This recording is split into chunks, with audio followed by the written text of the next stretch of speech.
அன்பு சகலத்தையும் சகிக்கும். அன்பு சகலத்தையும் சகிக்கும். கிறிஸ்துவமே அன்புதான். அன்புதான். தேவன் அன்பா இருக்கிறார். அன்பு தெய்வம் அல்ல, தெய்வம் அன்பா இருக்கிறார். அது சொல்லுவையா. நம்ம சொல்ல அன்பே கடவுள் இல்லை. அன்பு கடவுள் கிடையாது. கடவுள் அன்பா இருக்கிறார். ஒளி தெய்வம் அல்ல, ஒளி கடவுள் அல்ல, தெய்வம் ஒளியா இருக்கிறார். கடவுள் ஒளியா இருக்கிறார்.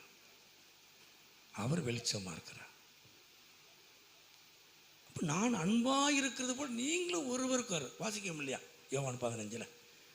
அப்போ அவர் அன்பை அதிகமாய் சொல்றார். அன்பா நீ ஒருவருக்கு ஒரு அன்பா இருங்க.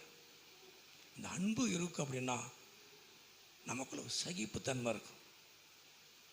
நம்ம விட்டு கொடுப்போம்.